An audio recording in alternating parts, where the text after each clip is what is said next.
Hey there, and welcome to another edition of In the Making.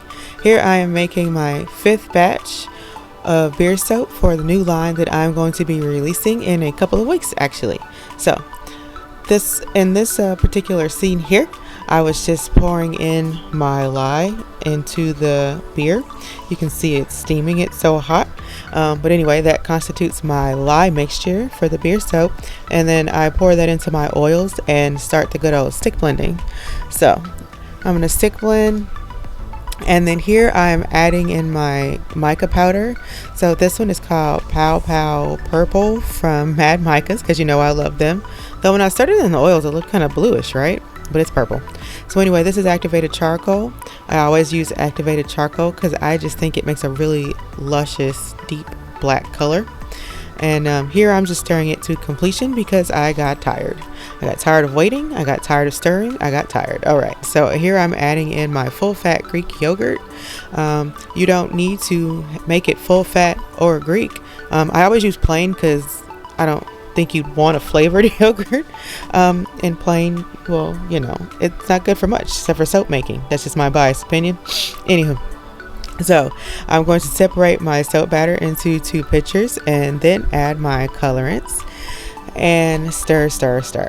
So see, it's still looking kind of blue until I stir it, in which it looks pretty purple. So very odd, interesting, but hey, they know what they're doing. They're the experts. Okay. So I'm going to layer in my colors, first black, then purple. It doesn't really even make a difference, I don't think, which one I start with, as long as I alternate.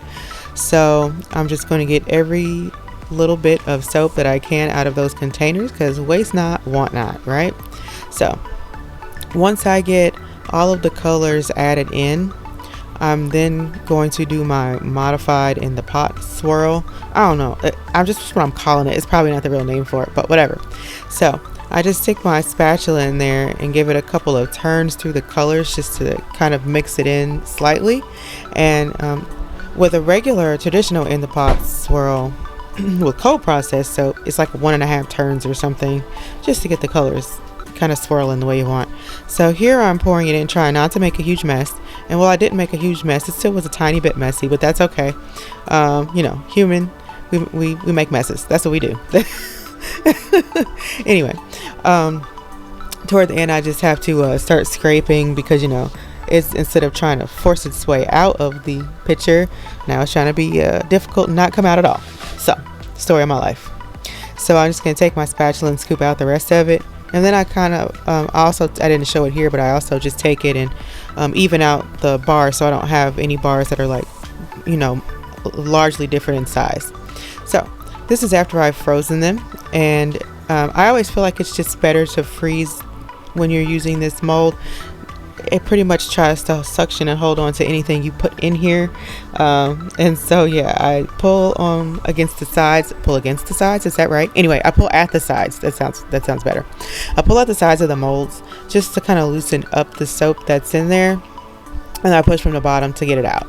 And it comes out pretty clean. You can see it's not leaving a lot of residue inside the mold cavity. So I feel like that's a win.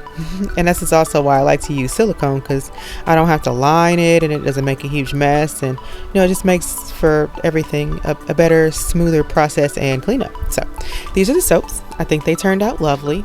If you like what you saw, please like and subscribe. Thanks for watching.